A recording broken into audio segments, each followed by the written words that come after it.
welcome to Digit Debates after a short break. This is the summer term series.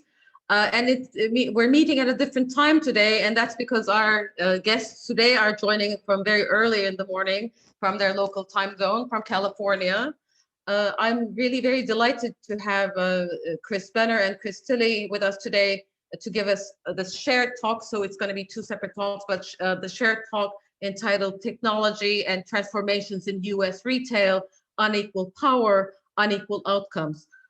We've all thought a lot about retail employment and how it's changing both as consumers and as researchers and practitioners interested in retail.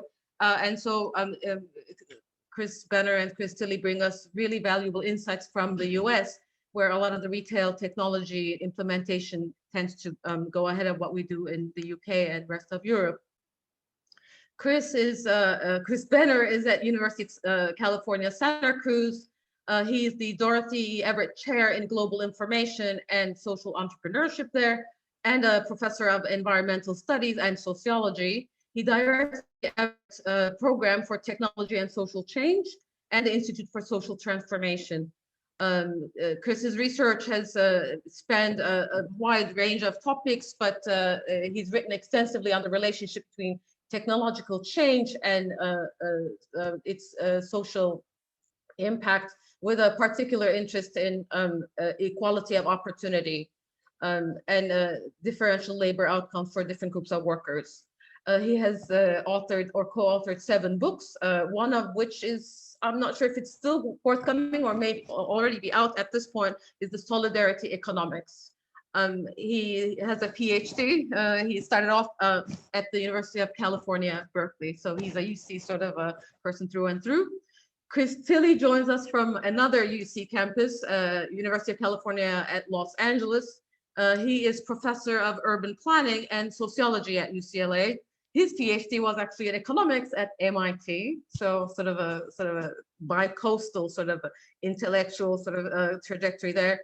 Chris has written extensively for over 30 years about bad jobs and how to make them better, including in the context of retail. So his really influential work in retail employment includes the book Where Bad Jobs Are Better, comparing retail jobs in the US and France, and stepping away from this truism that retail jobs are inevitably and everywhere and always bad. And he's also written on this in an award-winning piece in Work, Employment, and Society. We're especially delighted to have Chris as a Maria Yehuda visiting fellow with us at Digit. And so those of us especially interested in retail employment look forward to doing more work with him as well. So we'll have 2 talks, about 25 minutes each. I'll first turn to Chris Benner for the reason that I'm just going alphabetically about this. Then we'll go straight into Chris Tilley's presentation, and we'll have questions and debate at the end, all in one go. If that sounds all right, then Chris, you have the floor. Wonderful, Odile. Thank you so much. And thank you for the invitation to come to Sussex. I hope I can come in person sometime, but it's really nice to learn more about Digit and all the great work that you're doing, and really looking forward to the question and answers and discussion as well. I want to acknowledge that what I'm going to present today is very much a collective enterprise. In fact, it was part of a collaborative work with Chris Tilley for some of it, and Françoise Carré, who's also on the call here today, I see. And I also want to acknowledge, not listed here on the slide, a couple of undergraduate students who've been helping me in recent months too, including Karina Diaz-Alvarez, who's there with us today. So just encouraging the next generation of scholars. I'm going to focus particularly on the rise of online grocery shopping, e-commerce, and really look at some of the future of work in new food delivery channels. And studying this at the moment, I was trying to figure the proper analogy. It's maybe a little bit like trying to inspect a roller coaster for safety while it's in the midst of going along. Things are changing incredibly rapidly in this last year of transformational experience in the retail industry, and particularly the grocery industry, where online e-commerce has just spiked pretty remarkably in the last year. Triple-digit growth in digital sales for all of the major grocery stores in the US. And Walmart, for example, hiring 170,000 new personal shoppers. These are the people fulfilling the orders online. And at the peak, back in April last year, online orders were up 400%. Instacart, which is sort of the largest dedicated home delivery of groceries company in the US, is now serving 45,000 stores, not stories. There might be stories as part of that too. Sorry about that typo. And their valuation has doubled in the last 6 months alone. So just really remarkable change. And some statistics up to perhaps $9 billion in online orders of food. Some of that is direct ship to home by UPS or Postal Service, Amazon type thing, but at least 7 billion online orders of grocery stores. Much of that is pickup, the majority of it, slightly, that people are ordering online and picking it up at the store. And so, the question we're trying to get at with this is really, with the growth of e-commerce, what are the implications for grocery delivery and for the people doing the work, for existing grocery workers and their livelihoods, and the implications for the quantity and quality of new and growing jobs in that sector. I should say a little bit about the methodology and the background of this study. It's part of a multi-sector study coordinated by the Labor Center at UC Berkeley, another UC campus, really trying to engage in these debates around technology and the future of work. It's designed a little bit to look at broad trends and be forward-looking. It's a little unusual for my academic experience to be a little bit of a prognosticator, a crystal ball gazing. I like to think of it in this quote from William Gibson, who coined the term cyberspace, that the future is already here, it's just not very evenly distributed. And so part of what we're trying to look at is, what is actually existing in different parts of the industry, and what are the opportunities and constraints of that being expanded in terms of some of the technological change, and then really looking at the employment opportunities connected to that. One thing I want to remind us to really start from this is not the first time we've had home delivery of food. This is, back in many years ago, of home delivery of milk and other dairy items. And then just a reminder that we used to submit our orders to be fulfilled by others. I mean, this is the standard grocery store where the order would be fulfilled by a grocery clerk behind the counter. And in fact, it was quite a revolution in innovation in the US in 1916, when the grocery store Piggly Wiggly innovated the self-service grocery store. It required a complete rechanging of the footprint of the store, but it allowed customers to come in and fulfill their own orders and check out at a counter. And so this really highlights the point that whereas we often hear in the public press about technology replacing jobs, and even some of the academic work tends to focus on that job replacement function of technology. But of course, it's much, much more complicated than that. And this is a particularly interesting sector because it's a case where the self-service work that customers used to do, and is still the dominant model, is increasingly being paid for, where developing the grocery list and checking it out is now being done online, where customers, assisted by different technologies, are developing the grocery list and checking out online, and then you're paying someone to fulfill that order.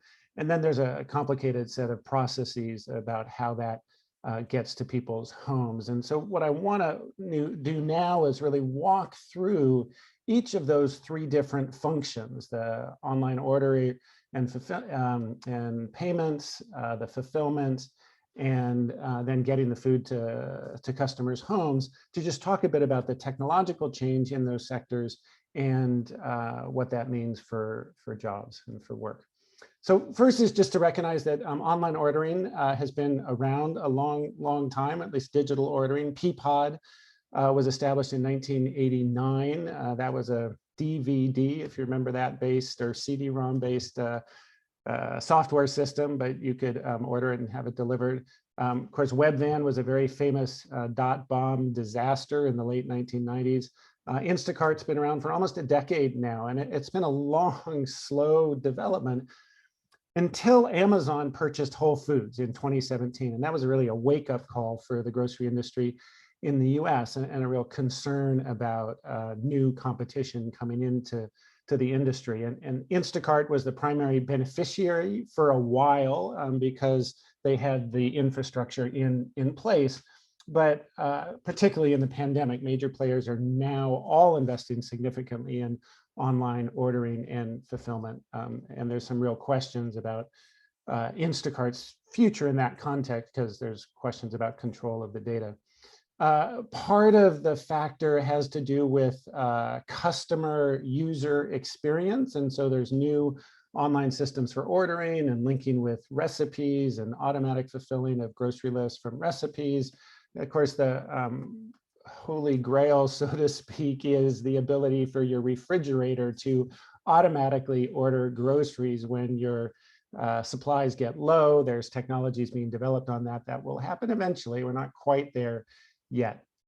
But part of what is happening is that the technological barriers to online ordering are really coming down. And so these grocery stores, which are not in the technology business, are able to access more of the online systems and or contract with major firms, Microsoft and others, to do the online ordering and provide that software as a service. And overall, part of the question, of course, is, well, how much of the grocery spend is going to go to online ordering?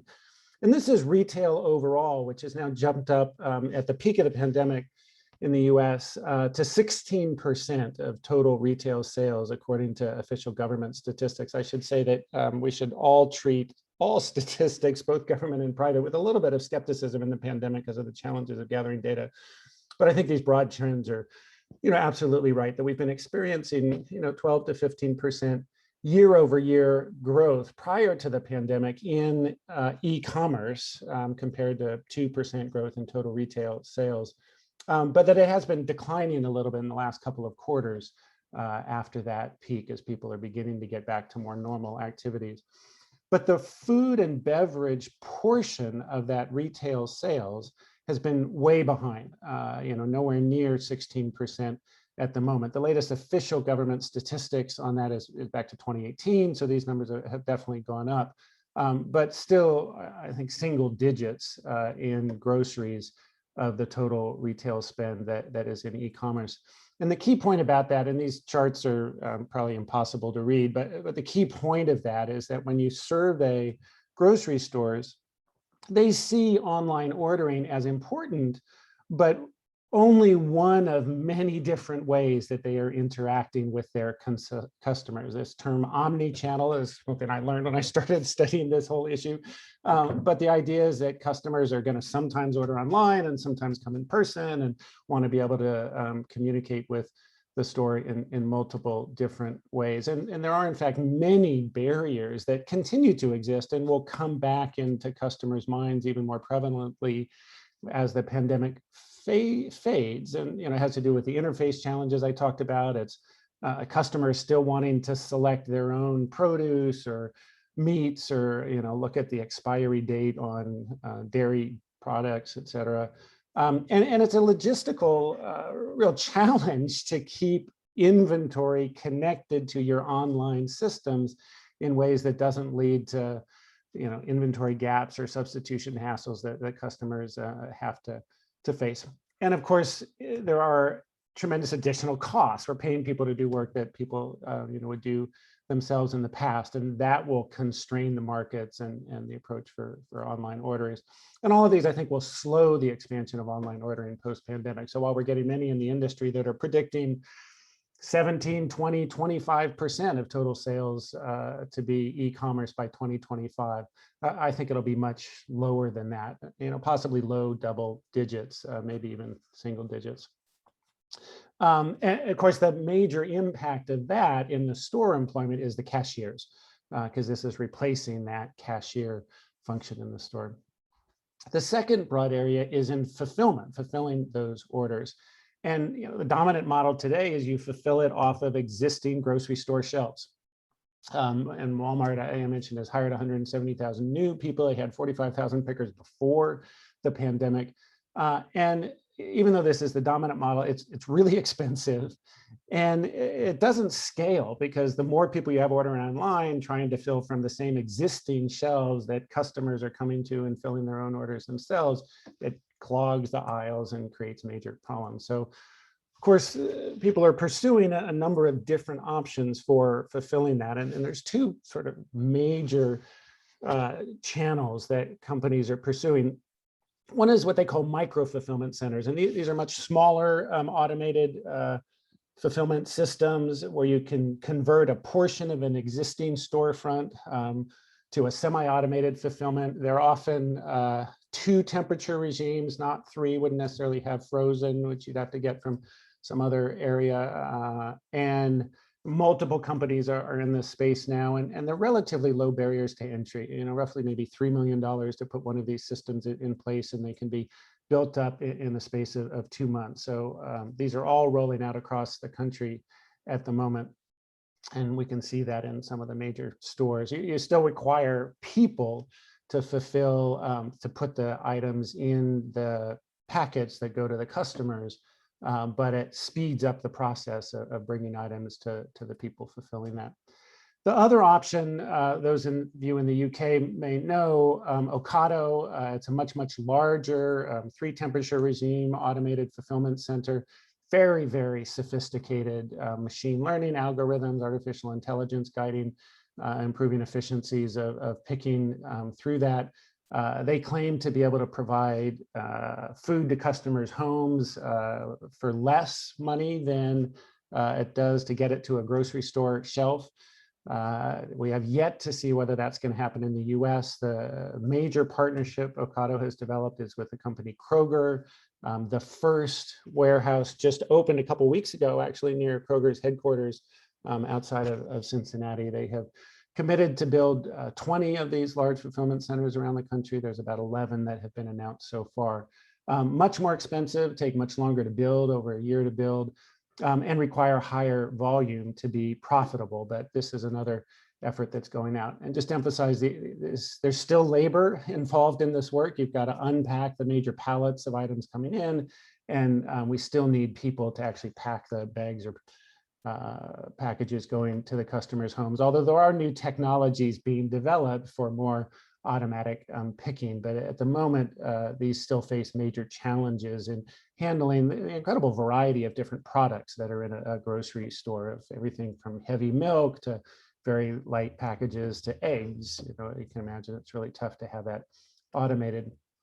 And so the question becomes, which one of these options will dominate the market? And this is a slide from one of the micro fulfillment center companies, Takeoff, that's trying to argue that their centralized automation model of Ocado has extra delivery costs because it's a much larger volume. They have to drive farther distances to deliver those goods.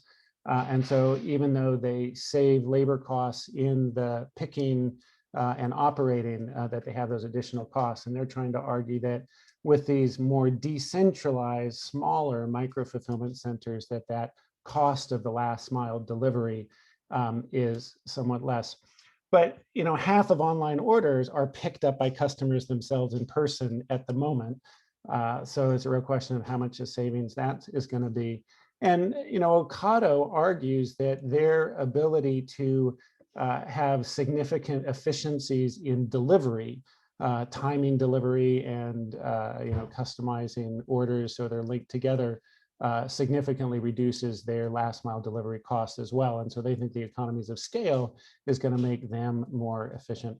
I think we're likely to see both these models go ahead in the industry for some significant time. The rollout will depend a bit on geography and the customer segment.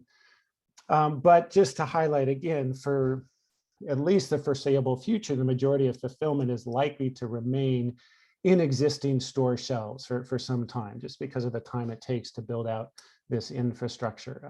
And so again, that's higher costs. That's going to limit the pace of rolling out e-commerce. Finally, getting the food to customers' homes. Lots of interesting new technologies being experimented with here. This is where the major costs exist in online ordering. Various companies trying to develop new automated vehicles that are customized to have different compartments for grocery orders. That's the one on the left. This is actually for a prepared meal, sidewalk-based delivery vehicle. This is a new effort that's going out in New York City with an electric bike. And what's distinctive about this is the container here is one that has wheels on it and can roll into the grocery store itself. So you're actually filling the container in the orders, and then you can just roll it right out onto the bike and deliver it. So it adds some efficiencies there. Safeway is just now rolling out this cute little automated grocery delivery cart, which again, you fill in the grocery store aisles and then program in the delivery. This will have, at the moment, they're saying about a 3-mile radius from the grocery store of an electric automatic delivery to people's homes. There's all sorts of experiments going on with drone delivery, and Kroger just launched a new drone delivery test again in the last week. But Alphabet, Google, Amazon, many other companies are experimenting in this area. Amazon is in fact filing patents for warehouse-based designs that are customized for drone delivery. So they clearly have thoughts of this becoming a major focus going forward. Of course, not just for groceries in Amazon's case, but groceries would be part of that. And then, of course, the other major barrier is when we're not all at home in the pandemic, if people aren't home, you don't want to leave groceries outside, and deliveries are a problem. So there's these various new technologies, both for front doors of allowing the customer to approve someone coming in and deliver inside, or even put it inside your refrigerator. Or if you're concerned about letting people inside the home, there are systems that exist in place on the garage doors, or you can put it in the garage without having to get into the house. So all of those are trying to break down those barriers for that last mile delivery. But just to re-emphasize that half of online orders are picked up by customers in person, and that's likely to continue to exist at roughly those proportions. We haven't seen much shift in that over the last 3 or 4 years, and that driver delivery will be the predominant way of getting food to home, and the automated technologies are not moving out fast enough. There are really interesting new technologies coming in of trying to store orders in climate controlled spaces and making it easier for customers to come in and pick it up. And that's one of the major challenges grocery stores are facing, is just the logistics of how do you store orders and make them available for customers coming in.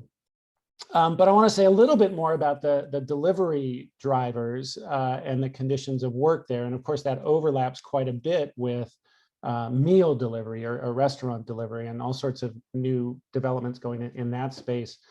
For Uber, actually Uber Eats in the last year has eclipsed their regular ride hailing service in their total revenue. So it's clearly shifting that, and ghost kitchens, et cetera. So we can talk much more about that if people are interested in that. But I wanted to highlight a little bit of findings from another study I did in San Francisco of ride hailing and delivery workers. I'm going to present a little data on the delivery workers.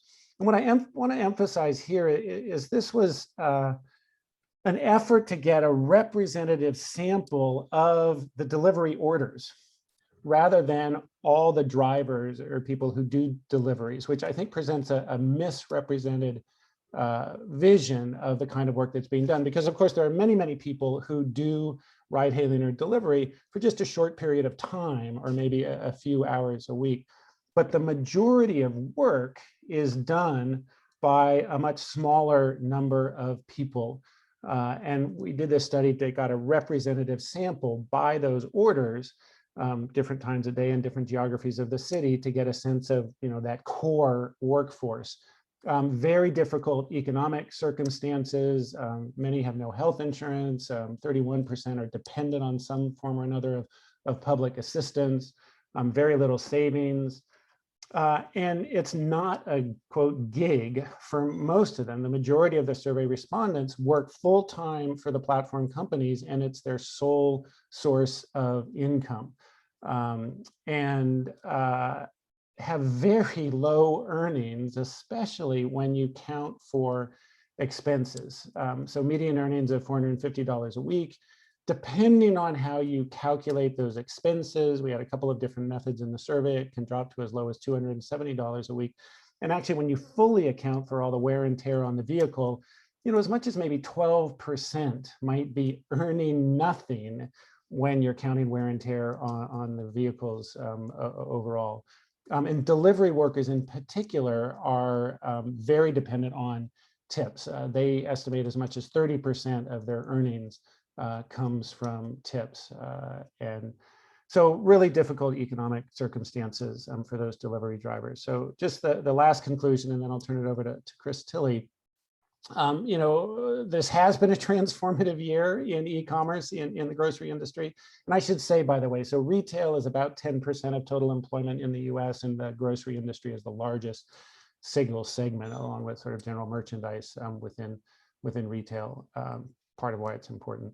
But I think, what we're likely to see is, a more slow and modest expansion of e-commerce once we get back a little more normal, that will result in fewer cashiers, but more pickers and delivery drivers. And so it's actually a job creation sector. And so the real concern is not the loss of jobs. The real concern is the quality of those jobs, misclassification, algorithmic management, the lack of employment protections that is all connected with that kind of gig employment, for want of a better term. So I will stop there. Thank you for the time. I think I hit about 25 minutes, and I'll turn it back to Chris Tilley for his presentation. You finished even early. Thank you very much, Chris Benner. Yes, yeah, we can just transition, but so much of interest that we need to debate about infrastructure, technologies, business models, and quality of the jobs that Chris Tilley will tell us more about. Thank you. Thanks, Chris Benner, and thanks to Digit for inviting me and both of us. I want to credit Françoise Carré, who's a co-author on this work. Françoise is actually in the audience today. This is mostly new work, but I also want to credit Chris Benner and his colleague Sarah Mason for collaborating on a lot of the work that this is building directly on. It's really an honor to be a Maria Hoda Fellow with Digit, and it's also nice to finally be taking part in a Digit event that's not scheduled at 2:30 a.m. Los Angeles time or 5 a.m. Los Angeles time, but actually at a time when I might be awake. So great to be here. Yeah, so this is taking a closer look qualitatively at how technology plays out with labor in US stores. So just a quick reminder of why retail is important. It's a very large employer. In many rich countries, it's actually the largest numerical employer among sectors. Retail jobs are bad on multiple dimensions. As Odile pointed out, Françoise and I have said that they are not equally bad in all countries and in all settings, but certainly in the United States and to a large extent in the UK, a low road model is quite important. That's going with low wage, high turnover, limited investment in skill.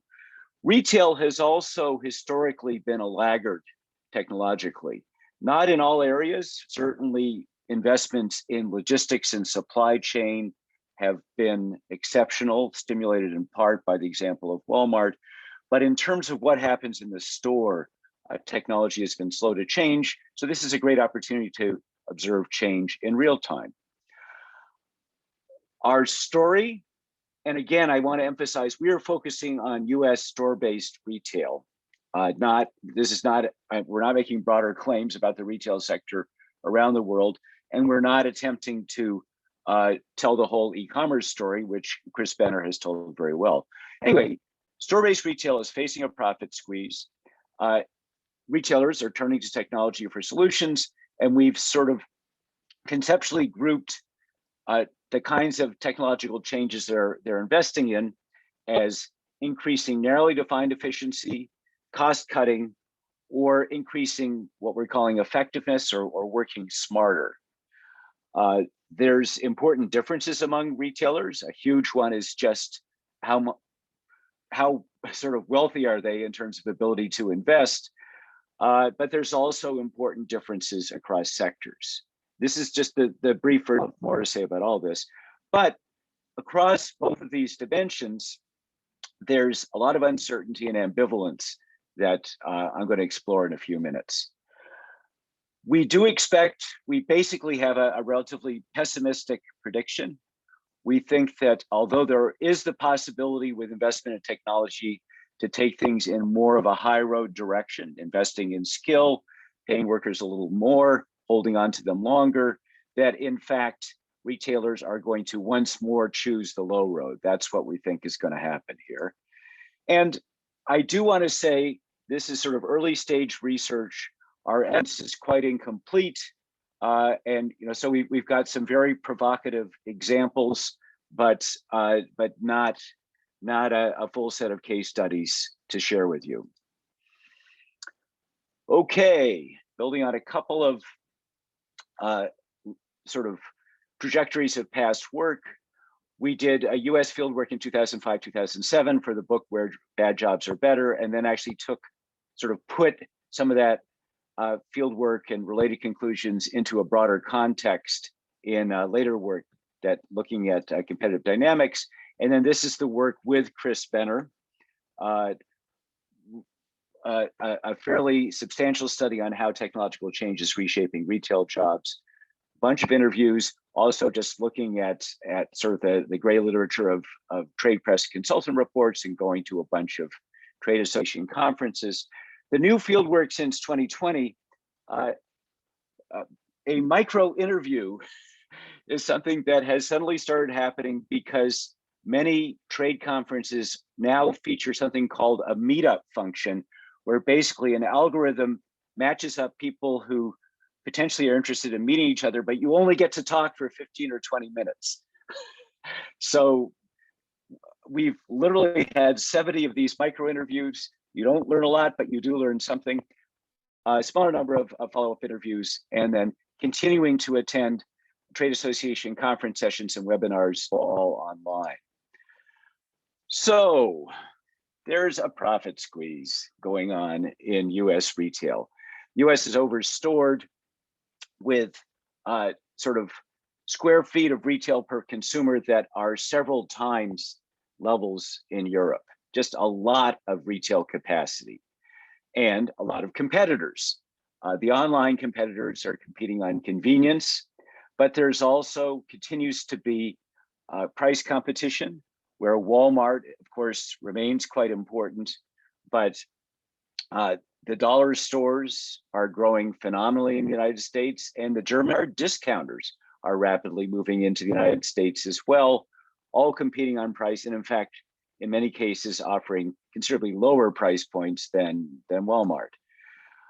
The pandemic has actually intensified the pressure on profits, but there's sort of this split going on. On the one hand, you've got the so-called essential retailers, food and drug and so on, where there's just been a stress test. Consumers have both been, flooding them early on, but also demanding safety and increasingly looking for either delivery or click and collect, curbside, the kind of things that Chris Benner was talking about.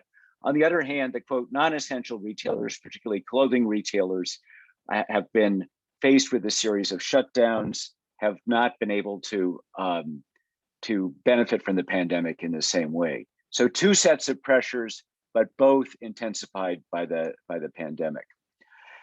And what's happening is that retailers are turning to tech much more seriously than they have before. The vendors, particularly a bunch of Silicon Valley startups, but also the big traditional software companies and hardware companies, are definitely making a sales pitch. The pandemic and the need to move quickly on things like curbside pickup has accelerated the investment in technology.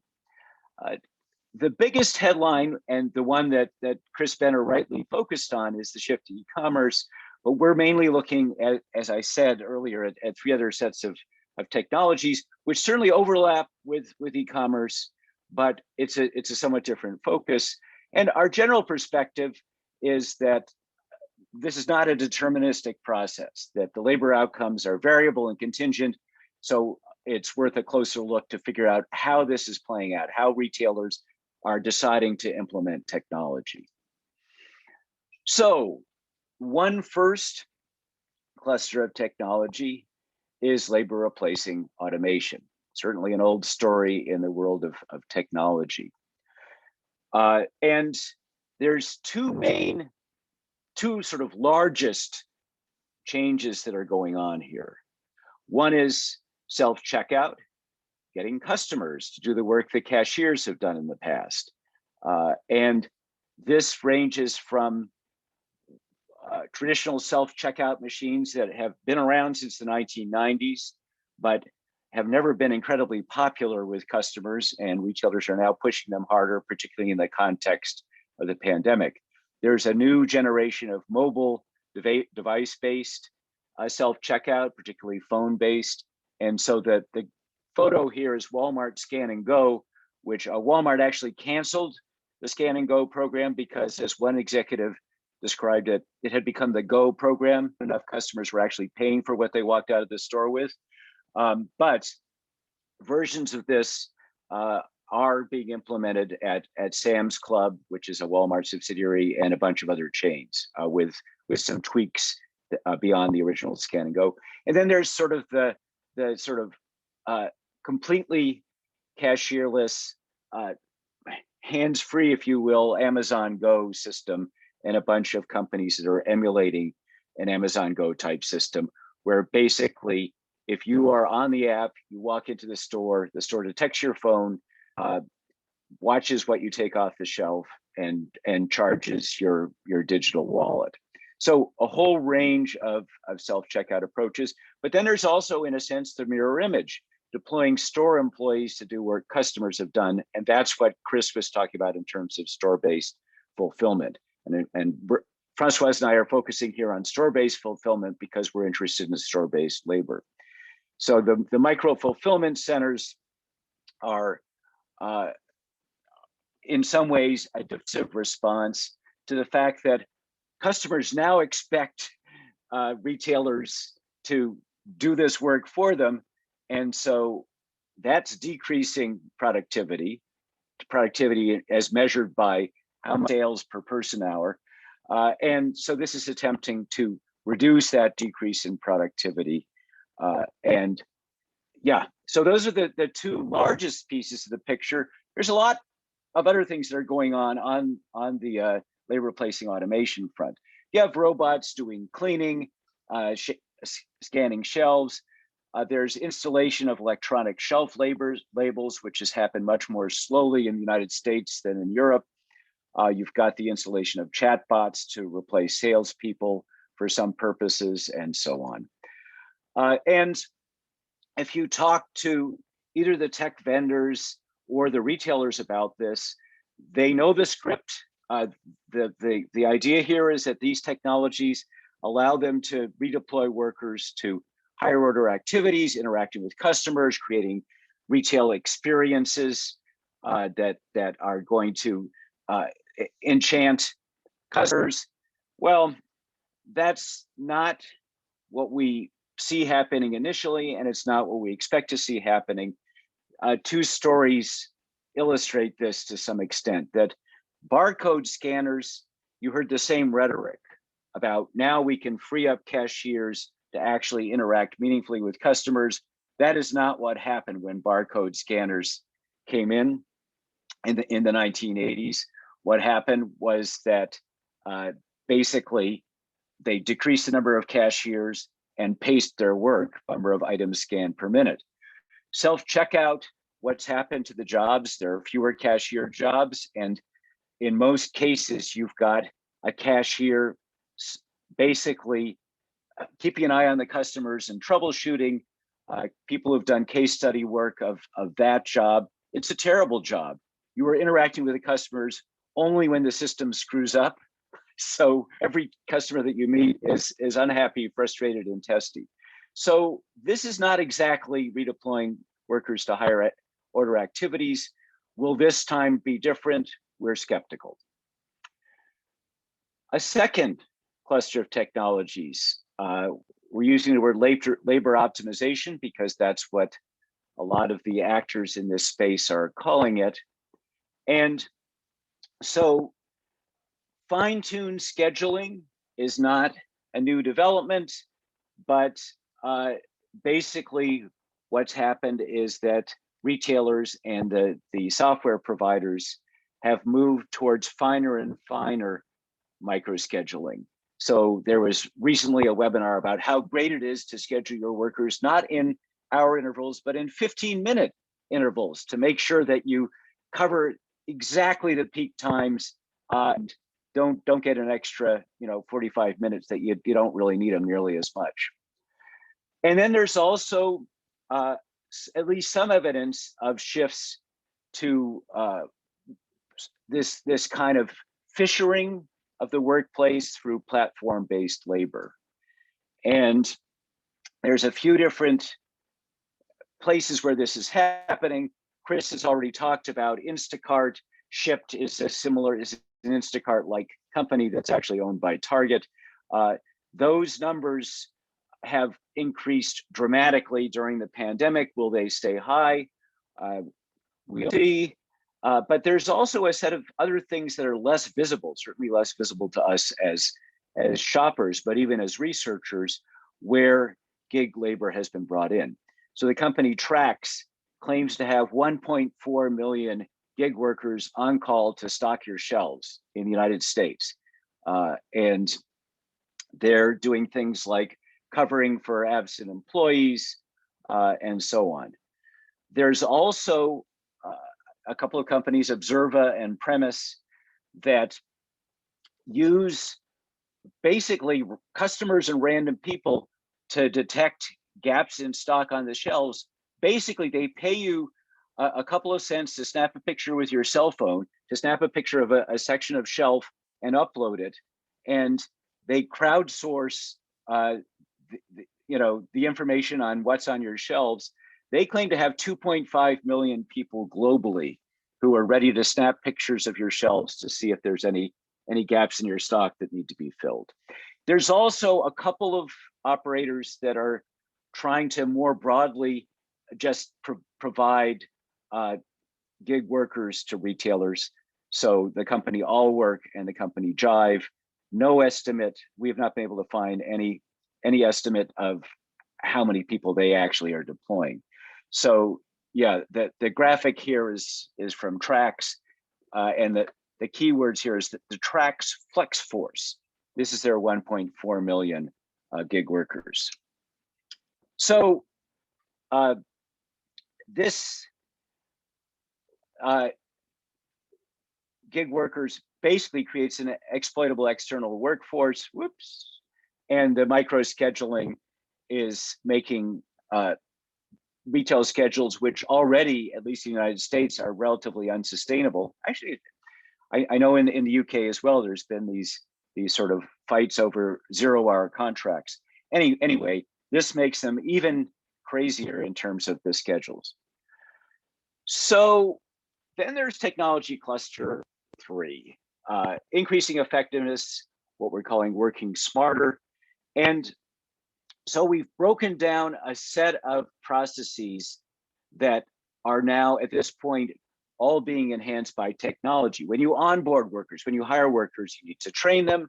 You need to figure out what tasks you want to allocate them to. Then in terms of performance, you got to tell the worker what to do. They need some information in order to do those tasks, and you need to track their performance. Down there at the bottom, which I suppose is where it belongs, is soliciting input from workers. And that could be anything from what is your preferred schedule to what kinds of to offering feedback. It's like, we're doing this new promotion, how's it working? Well, in terms of onboarding, there's now a set of software providers providing on-demand micro training, sort of short videos that you can learn something the way young people learn things anyway, which is to go to YouTube.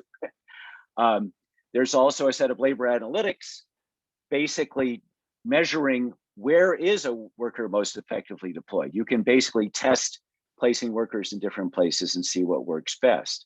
There's task management software to tell the worker what to do. There's a whole set of tools for getting workers the right information. In some cases, it's access to online data. So clienteling software is what used to be called the little black book. You can find out every purchase that a customer has made online or in a store, or even the things that they've looked at online.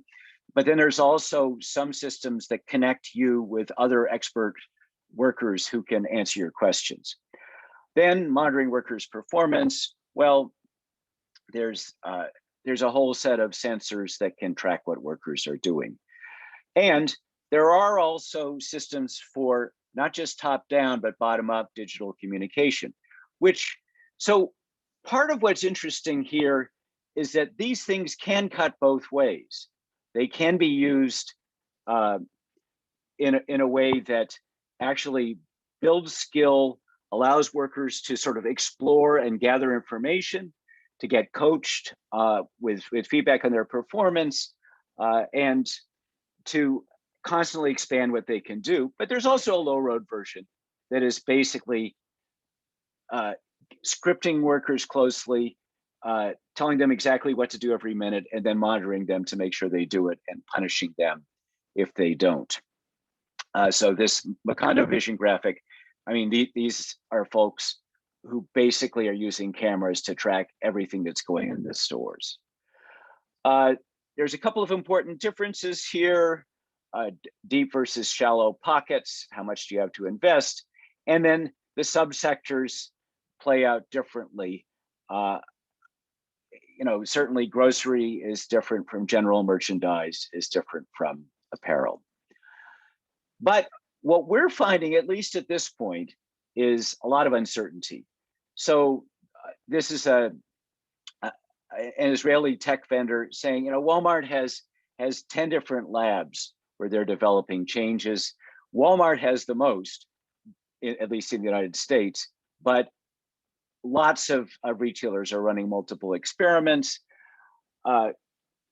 Retailers went big into Instacart early in the pandemic. As Chris Benner said, they had the infrastructure in place. At a certain point, retailers realized that Instacart was collecting data on their customers and actually handling the interaction with their customers through the Instacart gig workers, started moving away from Instacart as quickly as they could to use in-house labor instead. There's also just a lot of hesitancy and reversals. So Walmart bought 150 Bossa Nova robots to scan for gaps in the aisles, then retired them and decided that basically they had enough workers in the aisles fulfilling orders that would work just fine.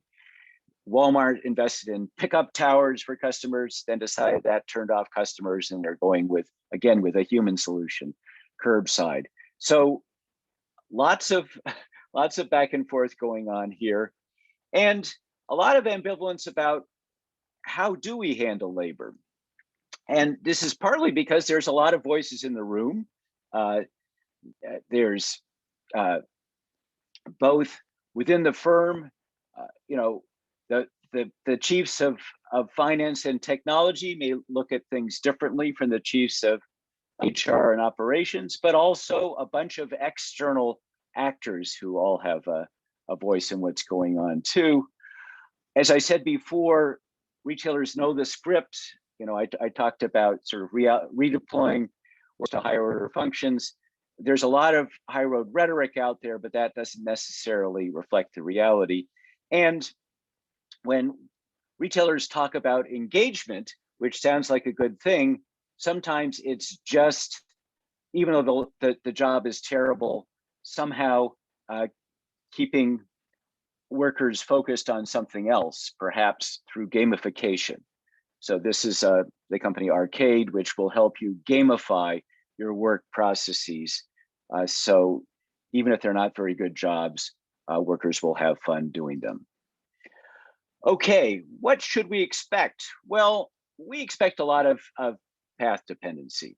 So in the United States, customers are used to having low price options, and most customers are not willing to pay a lot more for a knowledgeable, broadly skilled worker. It's not easy to reorient managers, and it's not actually that easy to empower workers after you've been treating them as disposable for decades.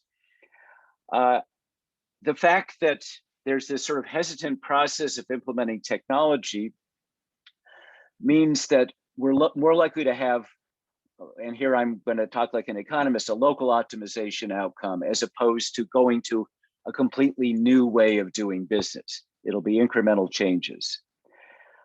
And basically, this is what we saw playing out with the introduction of barcodes and with self-checkout. That again, there was a potential there to change the mix of work, potentially broaden worker jobs, and that is not what happened. So as I said, we're pessimistic.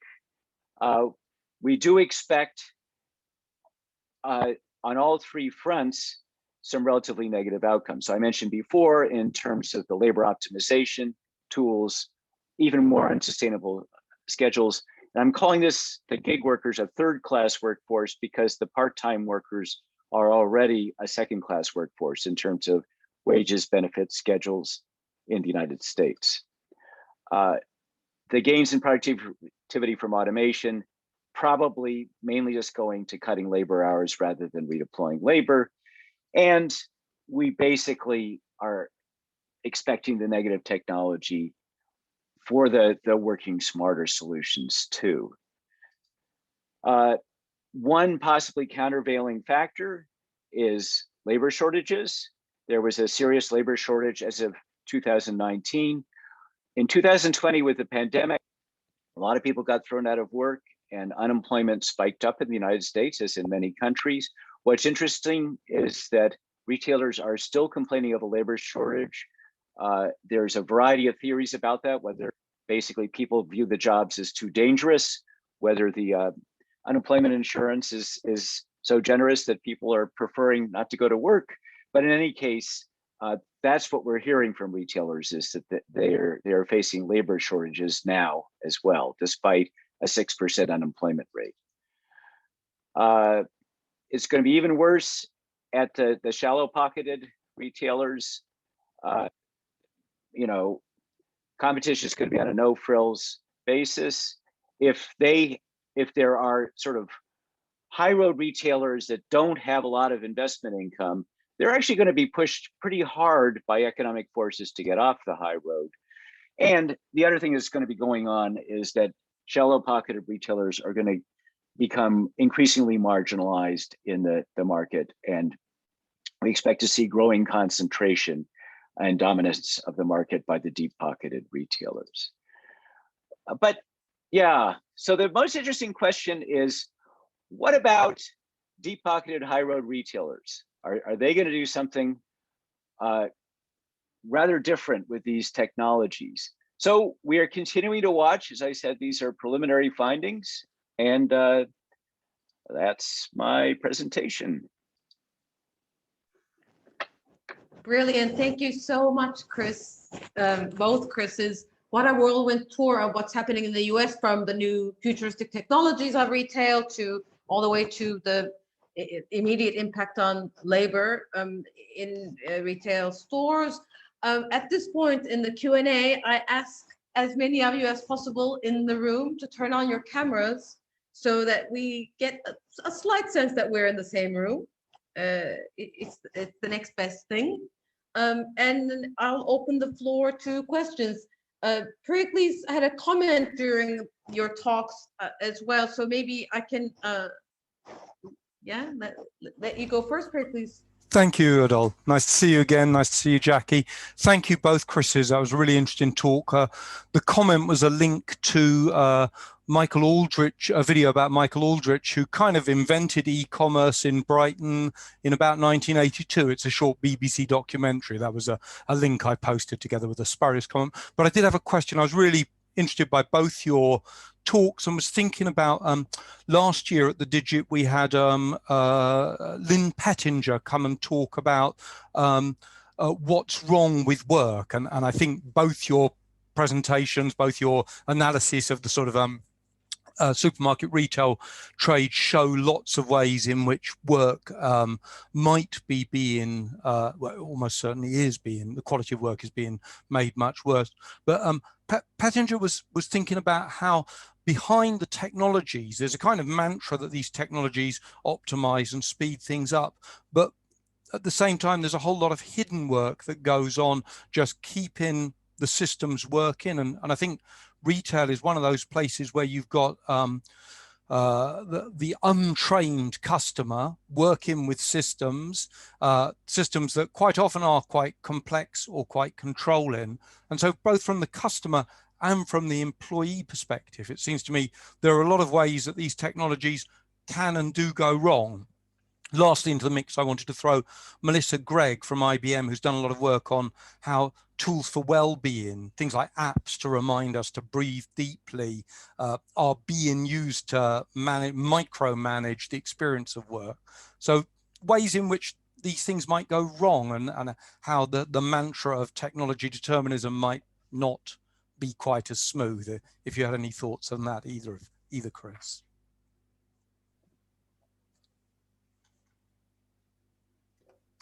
Well, I'll start, and I'm sure Chris Tilley will have things to say as well. One, thank you for that link. I will go look at that YouTube video. That sounds really interesting. Yes, absolutely right. That once you get down into the weeds of how these technologies are actually being used in practice, it's much, much more problematic and difficult than the vendors and even the retailers themselves often present.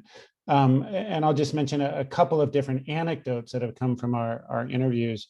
One of which has to do with Instacart shoppers, fulfillers, and they're going into stores that they don't know. We all have experience of going into a new grocery store and like, where do you find the cereal and where do you find the milk? And so then they're going and talking to the existing full-time employees in the store to get directions about where to go to fulfill it. So not only is it very inefficient for their time, but then it's taking time away from the other full-time or regular employees of the store, and just a highlight of the inefficiencies there. But even in the micro fulfillment centers, I've had a couple of conversations with unionized workers in United Food and Commercial Workers Union who have some direct experience of a couple of the micro fulfillment centers in the San Francisco Bay Area. And major problems in inventory management, and orders not being able to fulfill completely and have to be going to get them from the store anyway, and not operating to full capacity. So yeah, I don't know, just like we all run across problems with our computers when we're trying to just work on our desks, that computers in the wild are much more problematic than we expect. So agree 100%. Yeah, I'm also just going to throw out some examples. I don't feel like we have a systematic answer to this, but our colleague Susan Lambert talks about how store managers generally have to and do override the predictive scheduling systems for their workers. So basically there's these sophisticated algorithms that are supposed to predict sales and tell you exactly how many workers you need at each hour or every 15 minutes. Managers generally know better and have to override the systems. A second is just hearing from Walmart workers. Walmart invested in box unloaders to automatically unload boxes off of trucks rather than having humans do it.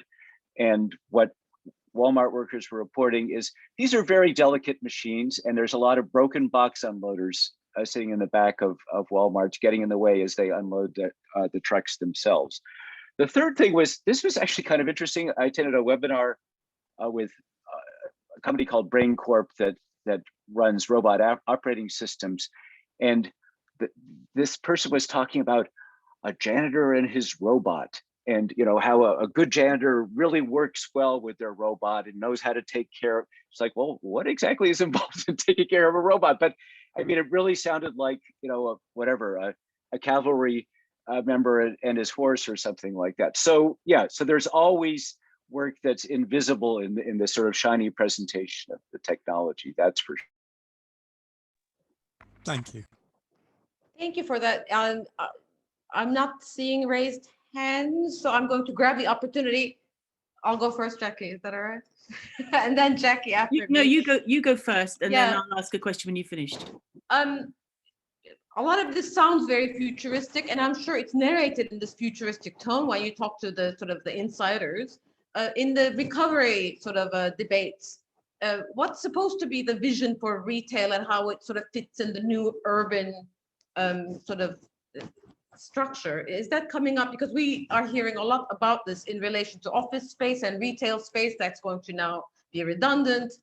Can you give us a sense of how that sort of urban spatial dimension is coming into the retail transformation of retail debate? And then shall we take two questions maybe? Let's do that. Jackie, do you want to follow through? Okay, I'll be brief and quick. Thanks. That's a fantastic presentation. Some of the things I particularly like resonate with some of the work that we're doing with Nikki Stopford and Will Hunt at Digit, and working with Walmart. I'm not meant to say that, we're not approved yet, but anyway, by the way, I think there's a couple of points. One is the idea that technological change is actually incremental, because a lot of the literature gives you the impression it's this tsunami of the robots are coming, and actually Bossa Nova and others, what's happened, the robots got dumped. So there's this iteration that's very unstable at the moment. I think the second point we think is interesting is it's actually quite contingent, as you say, on different countries and different shopping cultures. I bet you go to Germany, there won't be too much online shopping going on there for lots of geographical structural reasons, suspicion of using online retail. I think those kind of things really throw into question some of our theoretical frameworks for understanding change, because Germany will actually be quite conservative in the way it's adopting these changes that would challenge what Varieties of Capitalism told us about the nature of the German system compared to the liberal system. And I think this digitalization is challenging that explanatory framework, but we're only beginning to look at that. Thirdly, I want to ask the question, we know retail jobs are bad or poor quality or poorly paid, but some of them are actually really quite well paid, as some of the parents that come to the students' evenings, etc., at the university point out, the best paid graduate job is working for Aldi. So you get paid in the UK £52,000 a year plus an Audi 3. They seem to think that was a lot better than being, for example, doing a PhD student. Anyway, the question I kind of really want to ask you is something that Nikki and myself have been discussing, looking at how different adoption of technology in retail. Do you think that retail is going to become like what the car industry is today? So back in the 70s and 80s, we looked at automation in the car industry, about the tailorization of work. We talked today about how Amazon workers are having to walk a lot, but we're also seeing how these robots are now selecting it. So we could anticipate that those walking jobs in Amazon warehouses will actually go, because a robot will be doing the selecting. And what you've seen in the car industry is a kind of real increase in the quality of jobs in that sector, in very, very nice, clean factories at BMW and Volkswagen, but a lot less staff. And Nikki and I were just discussing ourselves, I wonder if retail will become like, in 20 years' time, like the car industry is today. That's my question. Sorry, it was a bit longer than I intended, but I thought the presentation was great and resonates with a lot of what we're doing. Wow, right? Yeah. Go ahead, please. I have some things to say, but Chris, do you want to take a crack, or? No, you go okay, first this time. I've got some things to say too, but you go first. Okay, well, let me first say something about urban fabric, which is that, yeah, I mean, there's a lot of discussion both among people in the retail world and among just urbanists about the idea of okay, you know, we're not going to have as much devoted to office and retail space. Can we think about sort of more localized ways to be, you know, 15-minute cities, which probably involves smaller store footprints. That makes sense if you're going to be doing a lot of fulfillment that doesn't involve coming into the store and picking stuff off a shelf. So I think all those visions are interlocked. I mean, part of the situation in the United States, I mentioned that it's overstored. There's just such a huge capital base in existence. I do think that we'll probably end up with something looking more like that. And in fact, we saw all the big retailers beginning to develop small store footprints really already in the 2000s, but there's going to be a lot of blood on the floor in that process. I mean, there's going to be a huge shakeout and sort of liquidation of existing facilities. In terms of international differences, a couple of things to add to what Jackie was saying. I think this is quite important. And of course, the extreme example, which you didn't mention, is China, which is probably furthest ahead in terms of a lot of retail technologies, in part because in China, facial recognition technology is every day. And so literally stores can recognize and track customers. I mean, this is sort of Amazon Go gone wild. I mean, because not only the store, but the government and everybody else knows where you are at any moment and what you just took off the shelf.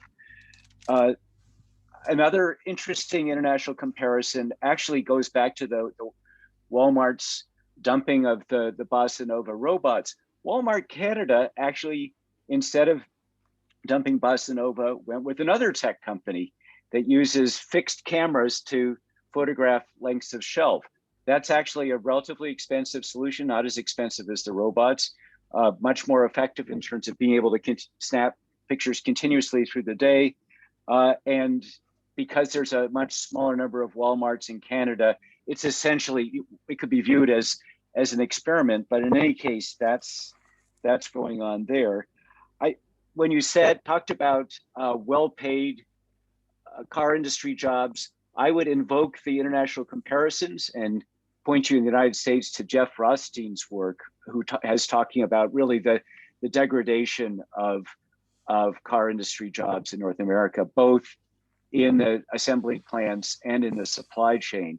So really that depends how good those jobs are. I mean, certainly highly automated, but how good the jobs are depends a lot on labor relations. And so the sort of comparative employment relations crowd has a lot to say about that.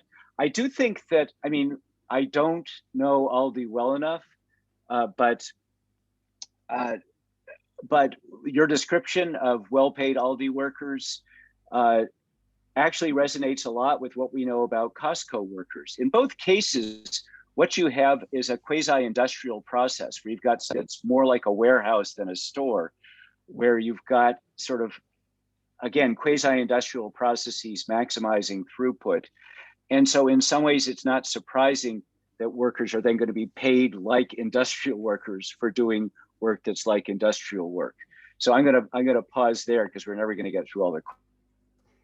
I was going to say there's so much to say about each of these questions. I'll just add a few things on the urban structure thing, just to highlight a couple of things. You know, I think the last mile delivery component of e-commerce that I was talking about is most dependent on the sort of urban structure. And one of the big questions about the Ocado model in the US is, you know, our cities are much more spread out and much more automobile dependent than UK cities.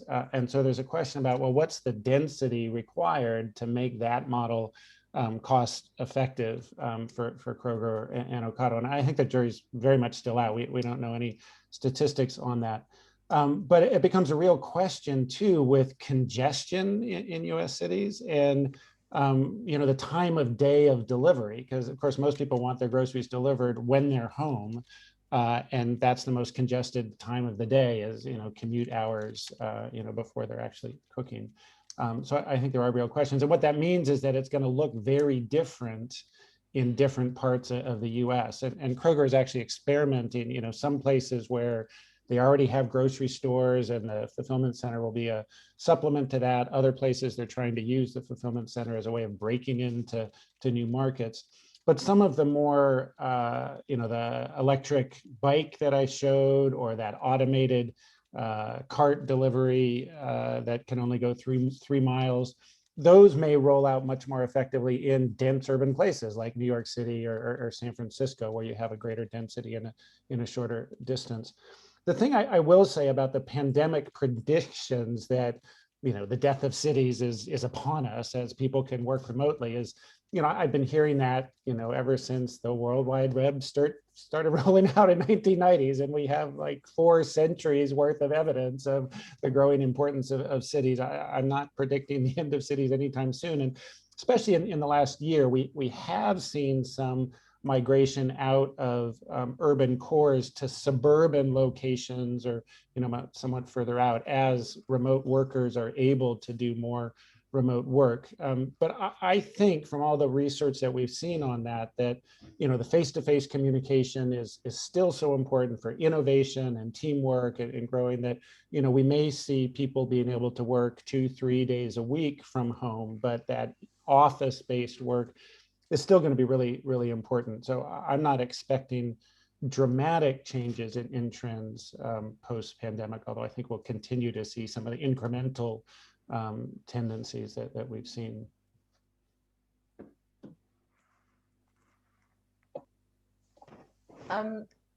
I'll take questions from Sean and Abby, but just wanted to note that Will had to go to another meeting, but based on his research with Walmart, he notes how store management, of course, handles the new technology in a specific way. So we need to look at practices on the shop floor, obviously.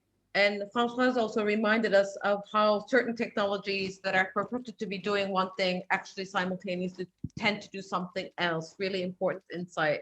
Sean, please. So I just had a small question, and it related to Chris had mentioned, Tilly, I should specify actually, Chris Tilly had mentioned how grocers were brought a lot of food delivery in-house as opposed to Instacart, and they mentioned something Chris mentioned something relating to had to do with the data collecting data from customers and things like that. And I know Chris Benner's done related research on Instacart as well. So I'm wondering if you guys had further insights on those grocers that did bring that work in-house, because I know a lot of the union people I spoke to, they were very concerned about this, the shift of that work, and a lot of them want to keep that unionized work, right? So is there anything more that you've learned from it, perhaps, maybe not, relating to, maybe the quality of that service delivery? A lot of people do complain about Instacart and various reasons due to the fact of the types of workers they get recruited, as opposed to when you're in-house, you have more control over that and different standards. Is there anything else you can say basically on shifting that work in-house? Thank you for that. Abby, does your question sort of relate nicely, or shall we do a separate round? You decide. The first part's pretty close. In the UK, I was going to say that we've actually seen a shift towards kind of gig work throughout the pandemic in terms of delivery. Before, it was very much done in-house. So it's quite interesting to see in America, it's kind of gone the other way. But my question was more to do with it shifting the types of jobs. Are we seeing a shift in the types of worker? So maybe not so related, but feel free to answer that after you've covered Sean's. I'm sure both Chris's can answer that perfectly. So I'll take both questions for both of them at the same time. Thank you. Thank you both. Well, maybe I'll start and then Chris can sort of update it. In terms of the Instacart thing, again, I think it's really important to think about the difference between order fulfillment and delivery. We've seen lots of companies trying to increase their online ordering platform as a way of getting that direct relationship to customers and being able to control that data. I don't have any evidence on, specifically the new ones and how that experience is going. But many of them are then still contracting out, coming to pick that to Abby's question, for the home delivery portion of that. If they're not doing it with Instacart, which happens sometimes where it's fulfilled in the grocery store by regular workers in the store, and then Instacart deliveries, or also DoorDash or Uber Eats, or other. Shipt is mostly working with Target, but other companies. So it's a real concern. I think the number of delivery jobs that are unionized or regular workers is tiny. UFCW has unionized some of the Safeway delivery workers in the Bay Area. But most parts of the country, that's still gig work, platform-based, temporary, part-time, insecure earnings.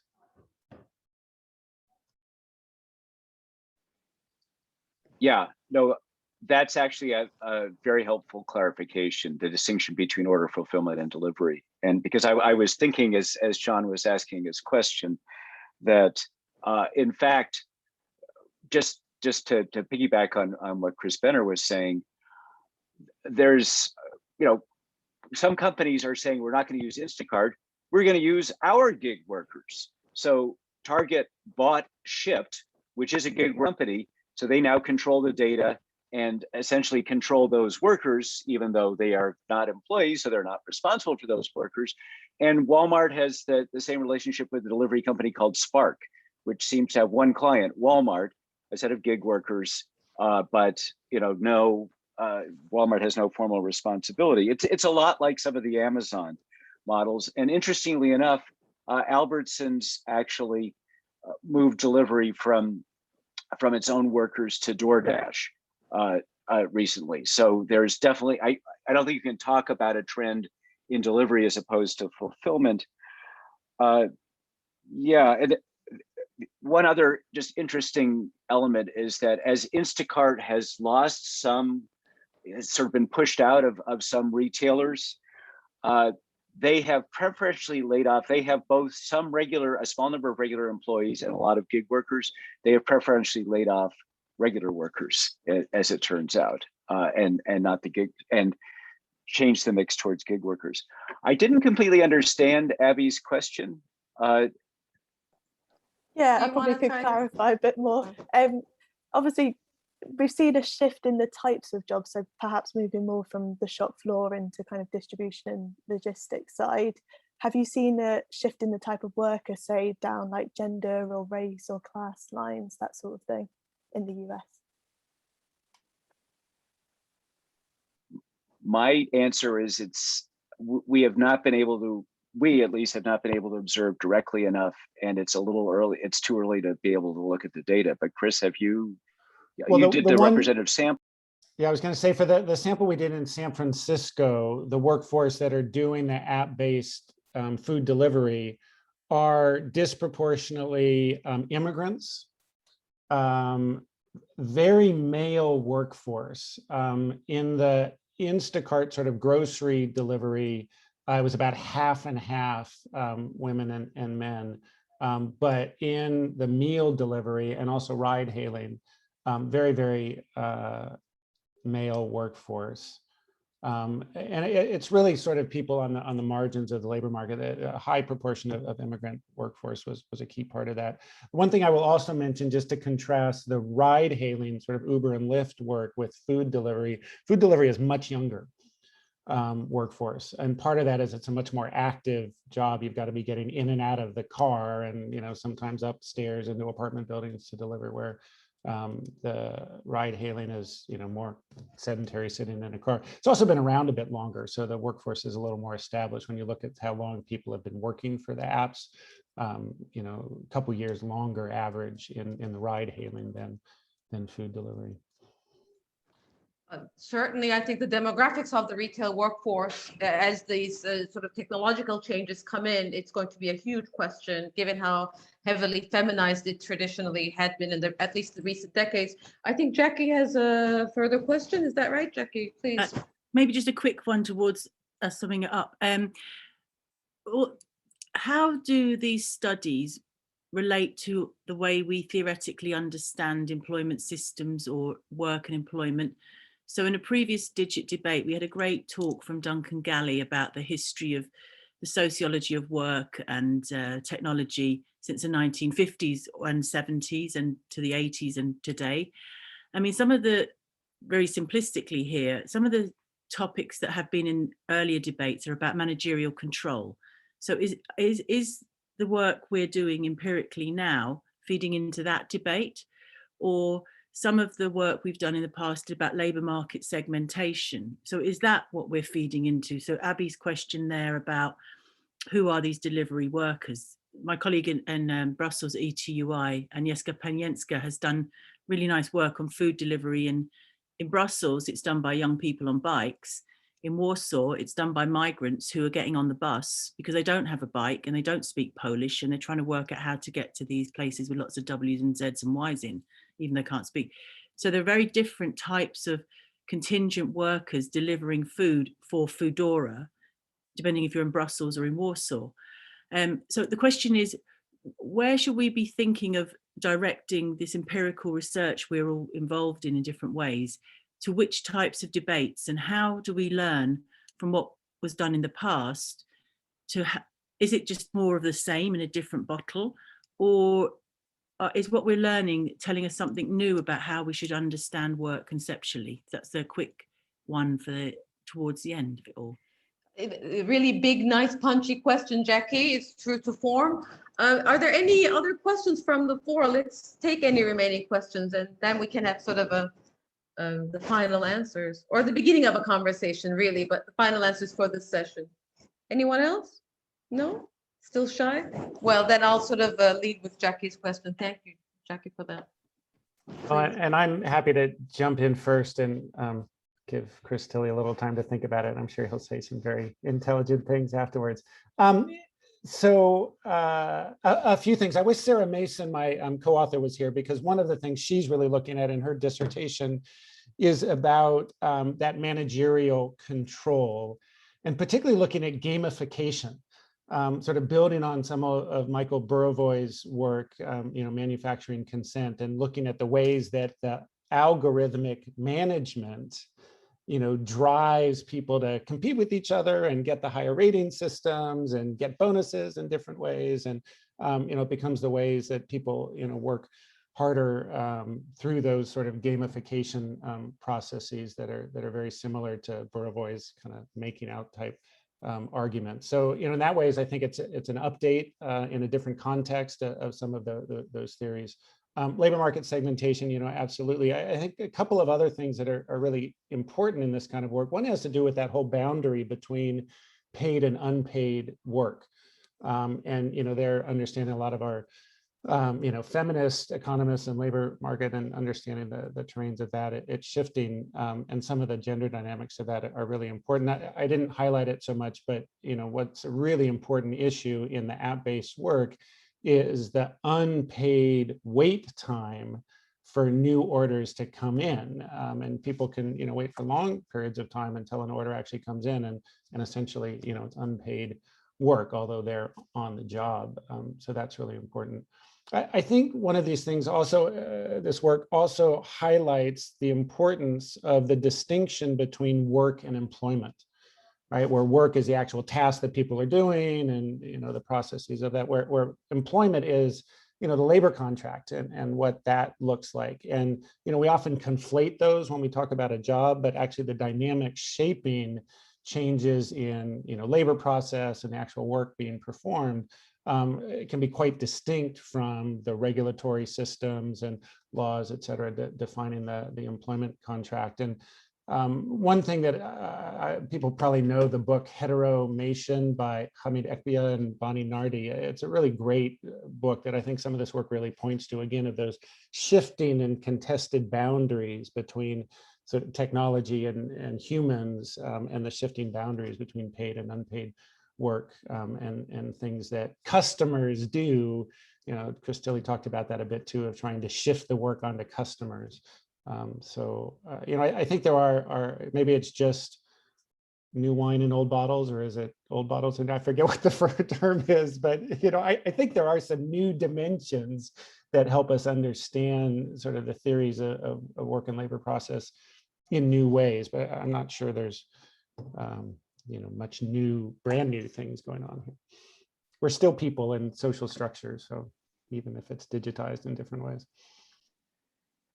Yeah, I want to start by saying I'm actually sorry, Odile, I'm going to invite Francoise, if she has anything to add on any of these questions, to jump in after me. But I wanted to warn you, Francoise, rather than just turning to you at the end and saying, hey, anything to add? But, and I hope I don't take up all the time. So yeah, I agree with Chris Benner, all of the above, that all these debates we're going to learn about by doing this empirical research. And I would add two others, one that Chris has alluded to, but let me sort of give it a name, which is just, the debate about how technological change happens and interacts with work. And so there's a whole set of sociologists of work who've looked at this as sort of political processes that are sort of embedded in a whole set of social structures. And I feel like that's the spirit in which we're proceeding. But I think there's also a larger debates about what you could call, disembedding and the need to re-embed, using Polanyi's terms, labor. And, so there's a lot of literature on the precaritization of work that's along these lines. I'm thinking of my colleague Virginia Dolgast at Cornell, as well as I saw Valeria Pulignano. Yep, there's the camera off. There's a bunch of people here who've also worked on some of these issues, and which raise questions not just about the boundary between work and non-work, but about the relationship between work and income. And to what extent does income need to be so closely tied to work when work is being pushed into ever more degraded forms? The last thing I will say is to come back to something that Jackie O'Reilly said before, which is I think comparisons are going to be really informative about this. Because if we do think that sort of the surrounding social institutions and employment relation institutions are important, the only way to really get at that is through comparative work. So Francoise, not to put you on the spot, but if there's anything that you wanted to add. Well, I wouldn't want to turn down the opportunity to have the last word. I second much of what you both have said at the very end. Just to go back briefly to the question about the auto industry, I heard it to be about higher quality job, but also a lot less staff. And at least for Chris Tilly and myself, I think we are quite skeptical about the ability of retailers to entirely get rid of most of their workers, at least for the customer-facing troubleshooting, problem solving, and so endless amount of tasks that workers now do that managers might not even be aware of. They're counting on that work being done. They don't reward it financially. They certainly don't acknowledge it in promotions, but they do rely on it. And so we do think there's something unique about retail, which is not fancy customer interaction, but it is a lot of human labor that in terms of making the store actually work, because there's a broad range of tasks and problems that come up. So I think on the side, even with automation, we think there's going to be still quite a lot of labor, and that would be different from what I would see in a manufacturing system. And then on the broader argument, I don't know what Duncan Galley said, but I think that the question is the one that Chris Benner also alluded to, which is that there is going to be a question about what kind of regulatory system is going to govern dependent workers, what we think of as dependent workers, because right now, we have a dependent employee model, but we're moving towards dependent contractor models, and the platform companies are incredibly militant in the regulatory space to broaden and normalize that kind of employment arrangement, employment contract. Thank you. Thank you, Francois, for that input. Lovely to have you have the last word, although obviously there is no last word to be had on this debate just yet. Thank you, Chris Benner. Thank you, Chris Tilly, for really important, timely, fascinating work with a tinge of dystopia around the corner, but it only excites us to do research in this area. Really great to have had you. I hope we can see you, despite the odd hours at your end, at some future Digit events. Jackie's just sent some links. Thanks to everyone for joining today. Our next event next week is with, I think, yeah, there's the slide, is with Anke Hasse from Hattie School. in Berlin, and she'll be talking about platform firms and the restructuring of work. So we are going to be getting a bit of this comparative insight there as well. Thank you, everyone. I look forward to seeing you at the next event and other platforms that we might share, especially around retail, work, and employment. Thank you for now. See you soon.